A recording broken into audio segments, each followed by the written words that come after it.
আপনাদের পুলিশ প্রশাসনের যে একটা সিভিল ড্রেস থাকে, মানে সেটা পুলিশের, যেমন সামনের জ্যাকেটটা বা একটা ট্রাউজার বা একটা বুট জুতা, এগুলো আপনারা পুলিশ সদস্যরাই শুধুমাত্র পরিধান করে থাকেন। এই পোশাকগুলো আমি ইদানিংকালে অনেক পাবলিক, যারা আমার মতো সাধারণ মানুষ বা কোনো পুলিশ সদস্যর ভাই বোন বা আত্মীয় স্বজন, তারা এই পোশাকটা ব্যবহার করতেছে। আপনাদের যে জ্যাকেটটা থাকে সেখানে একটা দোরাকাটার দাগ থাকে, যেটাতে লাইটের আলো পড়লে আলো হয়। অনেক স্টুডেন্ট, যেমন মাদক স্পোর্ট বলেন বা আরো বিভিন্ন স্পোর্টে এই লোকগুলোকে এই পোশাক পরে দেখা যাচ্ছে, কিন্তু তথ্য নিয়ে দেখা যাচ্ছে তারা পুলিশ সদস্য নয়। এটা আমাদের ফুলবাড়িতে অ্যাভেলেবেল এখন।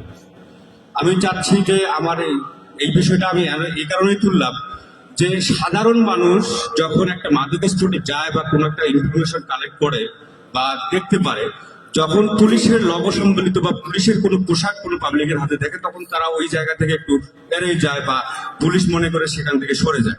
আমার মনে হয় এই বিষয়টা একটু গুরুত্ব দেওয়ার দরকার। আর 2 নম্বর যে প্রশ্নটা হচ্ছে যে মাদকের বিষয়, আসলে আমাদের ফুলবাড়িতে মাদক ছাড়া কিছুই নেই। আমরা এখানে যারাই আছি, আমরা মাদকের ডিলার, আমরাই ব্যবসায়ী, আমরাই সবকিছু।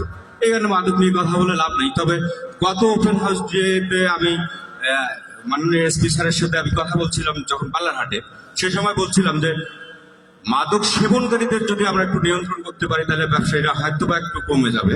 সেই বিষয়ে তারই ধারাবাহিকতা যে চেকপোস্টে যে পুলিশ মানে গাড়িগুলো আসে, সেই গাড়িগুলোর উপর একটা মোটামুটি তৎকালীন সময় একটা ভালো আমরা মানে লক্ষ্য করছিলাম যে গাড়িগুলোকে আটক করে মামলা দেওয়ার কারণে অনেকাংশে কমে গেছে। ইদানিং আবার সেটা একটু ঢিলে ঢালা হয়ে গেছে। আমার মনে হয় যে ফুলবাড়িতে আপনাদের কুড়িগ্রাম থেকে যদি আমাদের 2-3টা টিম থাকে, ট্রাফিক সার্জন যারা যারা অন্তত গাড়ির মামলাগুলো দিতে পারবে, এই যে ড্রাইভিং লাইসেন্স ছাড়া বা অহেতুক বড় বড় গাড়িগুলো, এগুলো সবগুলো বড় লোকের ছেলেপেলে মাদক সেবন করার জন্যই আসে। 3জন 4জন করে একটা করে গাড়িতে আসে। তো আমার মনে হয় যদি এদেরকে অন্তত আমি আইন সম্পর্কে যতটুকু জানি, কিছু সীমাবদ্ধতা আছে পুলিশের, সে জায়গাতে সবসময় হয়তো বা সেবন করা বা কোনো কিছু মামলা দেওয়াটা কষ্টকর, অন্তত গাড়ির মামলাগুলো দেওয়া যায় অনেকাংশে। এটা যদি করা যায়, আমার মনে হয় তারা যদি না আসে, এখানকার মাদক ব্যবসায়ীরা যখন বড় চালান পার করতে যাবে, আমাদের পুলিশ ভাইরা, আমরা মনে করি অন্তত যে তারা অনেক এক্সপার্ট এই বিষয়গুলো, অনেক ভালো ভালো অনেক বড় বড় অভিযান এখানে সম্পন্ন হয়েছে। তো সেক্ষেত্রে মাদকটা নির্মূল করা সম্ভব। আমি চাচ্ছি, মানে আমার প্রশ্নটা হচ্ছে যে যারা সেবন করতে আসে বাইরে থেকে, এদেরকে কিভাবে একটু নিয়ন্ত্রণ করা যায়। ধন্যবাদ সবাই।